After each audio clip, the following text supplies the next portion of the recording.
Hi, my name is Zach, and in this video I'm going to teach you the purpose of thesis statements.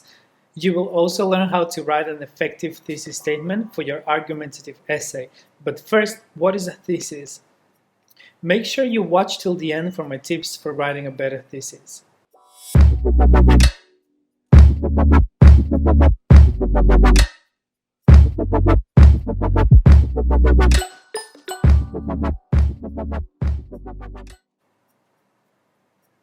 A thesis is an essential claim or an overarching idea, belief that's reiterated through your writing. It's the main claim that you keep coming back to as you make your arguments. It's that underlying thread throughout your essay. Thesis statements provide focus for your writing, and it helps your reader understand where you're going with your arguments. So here is an example of argumentative prompt. Should schools have dress codes? Before you even begin to write a thesis, you need to make sure that you understand your position on the matter, and the way to do that is to brainstorm what are the reasons why you think schools should have dress codes and what are the reasons that schools should not have dress codes. When you can truly weigh the pros and cons, you can make an informed decision and begin to craft an effective thesis. So here is an example of a brainstorm that you might do. You might have two columns, or you might fold a paper in half, whatever that is, but some system for understanding the issue in a well-rounded way.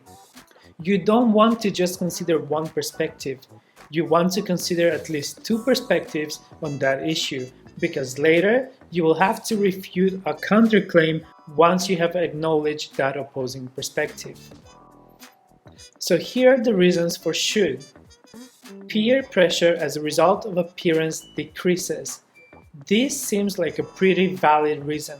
Often in school settings, students are concerned with fitting in, and when there is so much focus on the way someone looks, could cause peer pressure to want to look a certain way. Another reason might be students may wear gang-affiliated clothes, causing conflict. If you are representing a gang, whether intentionally or not, that could pose a threat to other students who are maybe in a rival gang, for example. And of course, all of this would be developed throughout a body paragraph, but these are just small initial thoughts. Another reason is students may wear too revealing or other offensive clothing that is distracting to other students. And we also have the reasons for why schools should not have dress codes. Well, someone might say that it promotes individuality, that wear the clothes that students use as a form of self-expression. So one might say that it causes students to feel more comfortable at school, and when students are more comfortable, they can retain more information perhaps, or that it's fair if teachers can dress how they want, students should be able to do the same. So we have at least 3 reasons for why schools should have dress codes and 3 reasons for why they shouldn't. And it's up to you, once you've gone through a brainstorming list like this one, to determine which side has the most compelling or convincing claims that you would feel confident in developing in body paragraphs. Ready to see which one I think has the strongest claims? Schools should have dress codes. This thesis directly responds to the prompt or the question, should schools have dress codes? And while that's a great start, we can't leave this thesis in this condition. It's too bare bones to live this way. An effective thesis is going to bring in subtopics that will later be developed in the body paragraphs of the essay that will support the thesis. Schools should have dress codes because peer pressure based on appearance decreases. Some students may wear gang-affiliated clothes, causing conflict, or students may wear clothes that are too revealing and distracting to others. This is a much stronger thesis because readers truly have some guidance. It's not enough to just say school should have dress codes because that's a dead end. Well, why do you feel that way? Readers need to get a sense of your logic and reasoning early on in your essay. Try to eliminate as much guesswork as possible. And although This thesis statement is a step up from the last one. We are still not there yet because in any good argument, you're going to acknowledge the opposing perspective, and it starts as early as the thesis and why you refute that opposing perspective.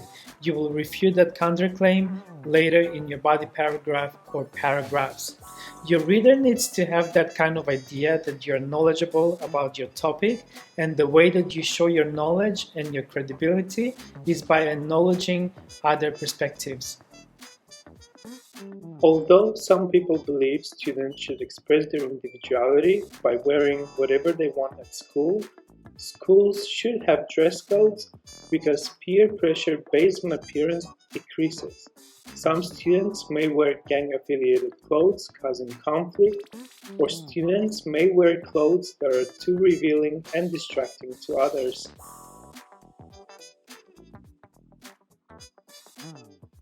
This thesis is much better.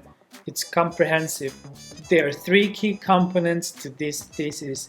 At its core, this thesis directly addresses the prompt, but it goes further.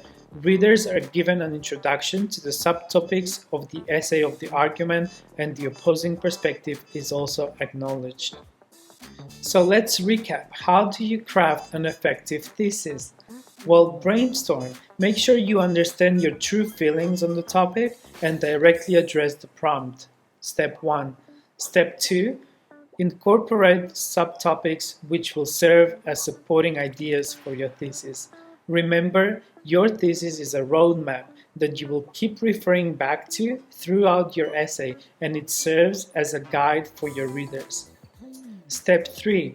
Acknowledge an opposing perspective which you will later refute in the body of your essay.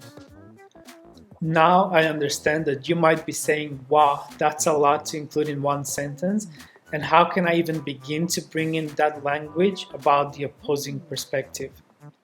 Well, here are some sentence frames to help you do that.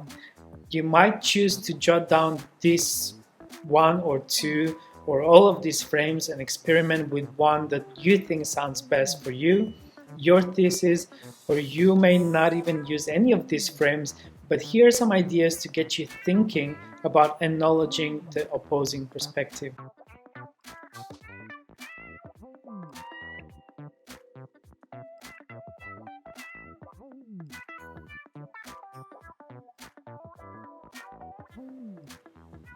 Don't forget to take the quiz and test your knowledge. If you liked this video and you would like to be notified when the next video is out, click the subscribe button below. Bye.